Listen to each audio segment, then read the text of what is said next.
Se falhasse novamente, a operação fixara minha indispensável presença no que parecia ser o último acontecimento prodigioso daquele domingo, a aparição no cenáculo. Em caso de novo fracasso, eu tinha pela frente outras oportunidades. Aqui mencionada por João, 8 dias depois e na presença de Tomé, ou os intrigantes acontecimentos da Galileia. Mas, estes últimos acontecimentos, que constituíam a nossa fase final, ainda estavam muito longe.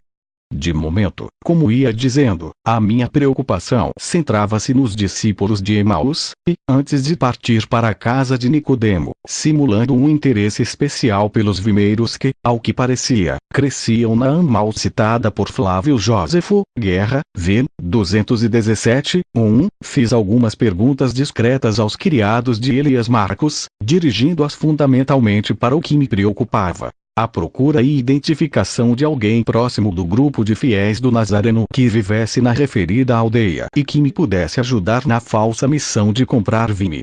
Como comerciante, nada havia de estranho que eu mostrasse interesse pelo lucrativo negócio dos vimes. Era-me terminantemente proibido fazer qualquer alusão à suposta aparição no caminho para Emaús ou Emaúse, por conseguinte, devia levar a cabo as minhas pesquisas com o máximo de cuidado. Mas ninguém na casa, nem mesmo a mãe de João Marcos ou Maria Madalena, me soube informar. Rejeitei a ideia de perguntar aos apóstolos reunidos no andar de cima. E, um pouco preocupado por mais aquela frustração, consolei-me, pensando que talvez Davi de Zebedeu, conhecedor excelente das pessoas que tinham rodeado Jesus, pudesse tirar-me as dúvidas. Com esta desculpa, e prévia autorização da mãe, o jovem João Marcos e o autor destas páginas dirigiram-se para a casa de Nicodemo, outra notável personagem na vida da cidade santa e amigo público, nada secreto, como insinuam os evangelistas, do Rabi da Galileia. Pelo caminho, enquanto atravessávamos o bairro alto da cidade, o rapaz foi respondendo a algumas das minhas perguntas sobre aquele rico fariseu, membro do Sinédrio e aparentado com o ramo dos Bene Gorion. Alguns anos depois, segundo Jósefo, B. J. Iv 3, 9, um tal Gorion ou Gurion ocuparia um lugar de destaque na Jerusalém do ano 70. Nicodemo ou Nacdemon negociava com trigo e chegou a acumular uma invejável fortuna, calculada pelos seus amigos em mais de 1 milhão de sestércios. Entre os 6.000 santos ou separados, como eram chamados os da casta dos fariseus, contabilizados na Palestina do tempo do rei Herodes III, o nosso homem, como José de Arimateia e outros membros da nobreza, distinguira-se sempre pelo seu espírito liberal e aberto, mais próximo da escola de Hillel que da de Shammai. Ambas as ideologias ou tendências no seio do farisaísmo da época tendiam para uma espécie de direita e esquerda. Hillel, que foi ganhando terreno, simbolizava a esquerda, mais aberta, prudente e compreensiva que a de Shammai, rígida, reacionária e mais ritualista. Nicodemo, seguindo o exemplo do próprio mestre, que teve muito em conta a escola de Hillel, sentia-se próximo da cada vez mais numerosa ala esquerda. E, apesar de ainda termos outras oportunidades para penetrarmos no curioso mundo das comunidades de fariseus ou aburote dos essênios, igualmente separados, ambos os ramos partiam de um tronco comum, penso que não ser mal insistir de vez em quando num fato que já referi várias vezes neste diário e que poderá ser útil para distinguirmos uns fariseus de outros.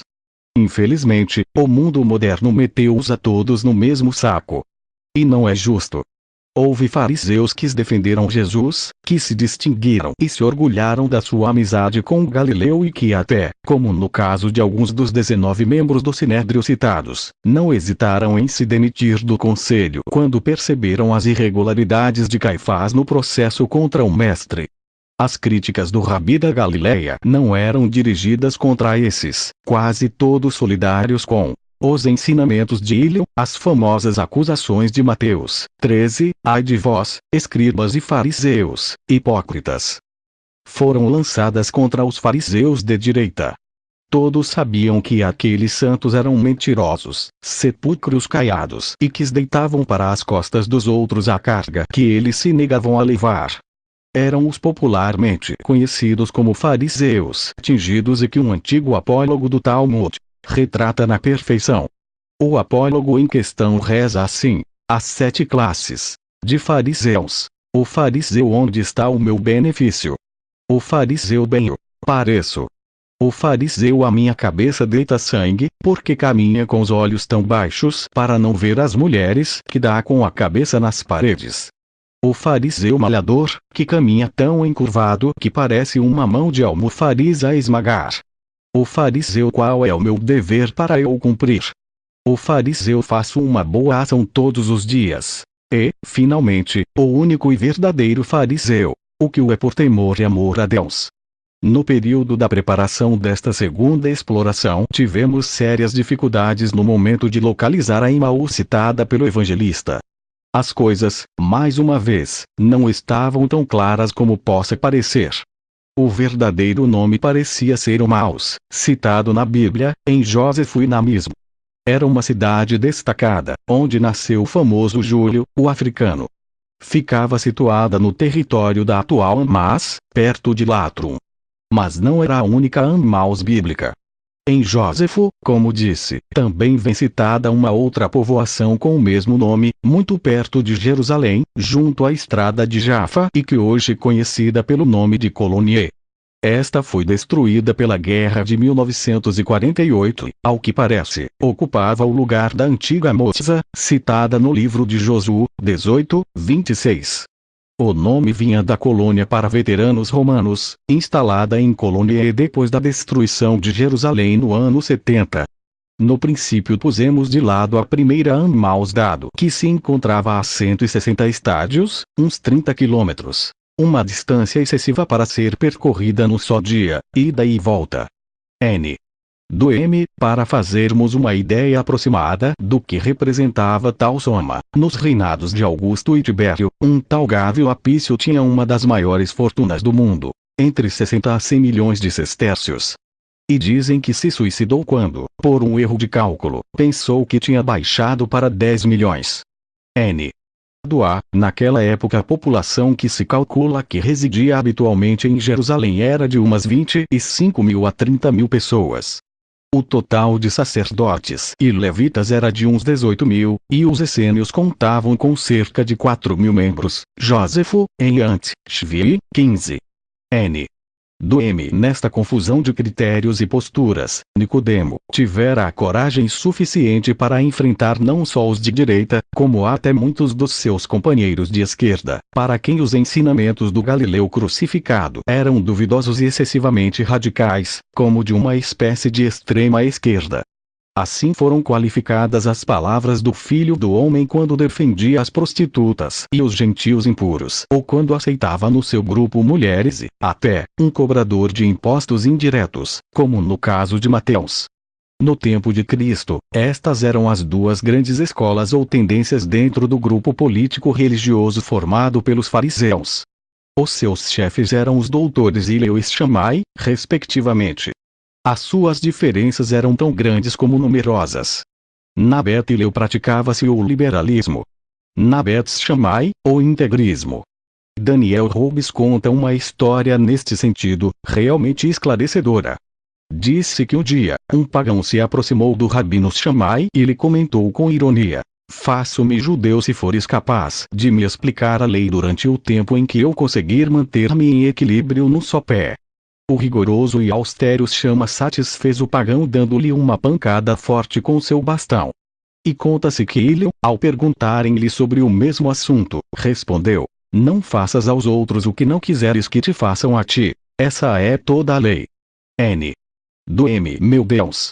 Como parecem ter mudado pouco as coisas depois de 2000 anos, há tantos membros das igrejas do século XX que se enquadrariam na rigidez e intransigência daqueles fariseus de direita.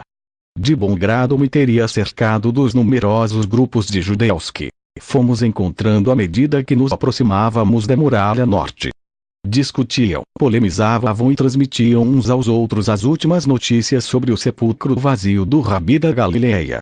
O acontecimento, logicamente, acabara por chegar à população, e em Jerusalém era um fervilhar de boatos, havendo até quem fizesse aposta sobre o destino do crucificado.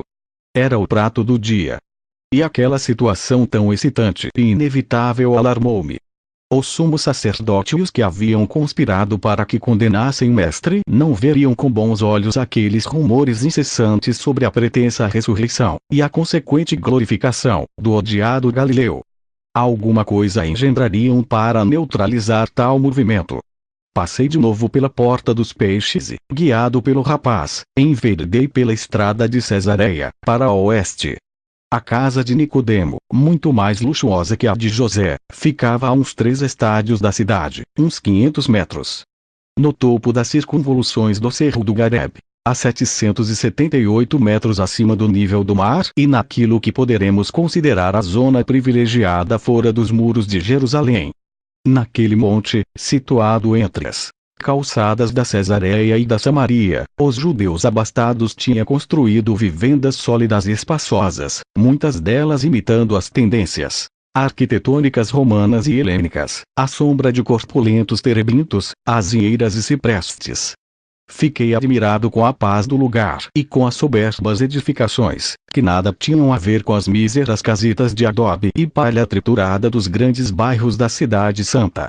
O solícito e eficiente João Marcos deteve-se, por fim, diante de um daqueles palacetes de 2 andares, totalmente cercado por um muro de pedra rematado por um gradeamento de quase 2 metros de altura e, meio escondido por uma densa rede de trepadeiras. Um amplo jardim de fina erva, muito bem cuidada, estendia-se diante da casa. À direita da cancela de ferro avistei um poço, à sombra de vários carvalhos altos. Havia os do tipo Velane, com cerca de 15 metros de altura, e os quase eternos de galhos, mais pequenos.